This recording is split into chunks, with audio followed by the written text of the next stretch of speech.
Good morning, Columbus. Thank you so much for tuning in to today's daily dose of digital Torah inspiration here at Sinai Studios, Judaism Today. Tonight is the incredibly special holiday of Purim, the moment we've all been waiting for, really perhaps the most uplifting and joyous day of the year.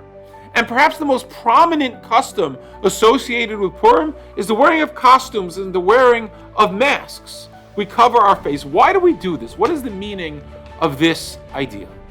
The answer is that on Purim we celebrate hiddenness. On Purim we celebrate that although God's presence is hidden, but we know He was behind the Purim story and He ultimately saved us. Famously, every time it says Hamelech, referring to the king Achashverosh in the Purim story, really it's a reference to the King of Kings, to God Himself, that God is pulling the strings. But there's another element of hiddenness which we celebrate, and that's our personal hiddenness. You know, throughout the year, a lot of times we create barriers in our religious self-expression and our personal self-expression. We're not comfortable doing certain things. We've created a certain image for ourselves, and there are certain exterior barriers which don't let us get in touch with our neshama, with our soul. And the purpose of wearing a mask on Purim is to remind us that some of these things are really masks.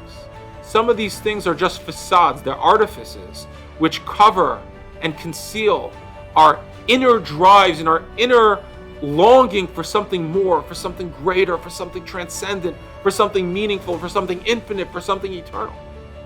And the purpose of the holiday of Purim is to help peel away the layers of the exterior layers and get in touch with ourselves, who we really are. That's why Purim is such an upside down day. The concept in the Hapachu, we flip it on its head because there's something beneath the surface within us as well. Not just God's beneath the surface of the world, but we can peel away our exterior.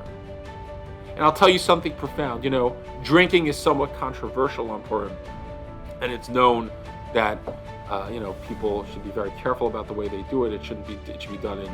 Some people say you shouldn't do it at all. The Mishnah Berurah talks about drinking a little bit and going to sleep, not to get drunk. But there is this concept that I want to just unpack its meaning for a moment. Why would such a thing exist at all?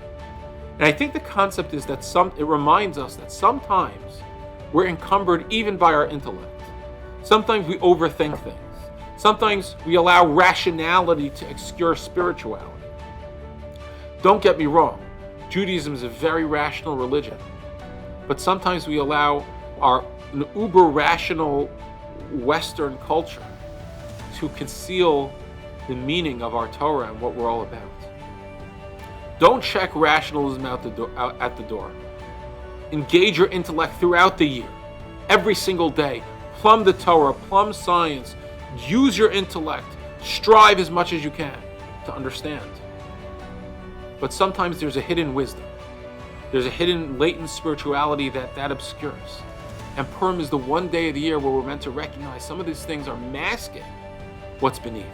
Let us take this special holy day of the year to get in touch with who we really are, to look inside, peel away the masks of our lives, and get in touch with the godliness and have an extremely beautiful and special Purim.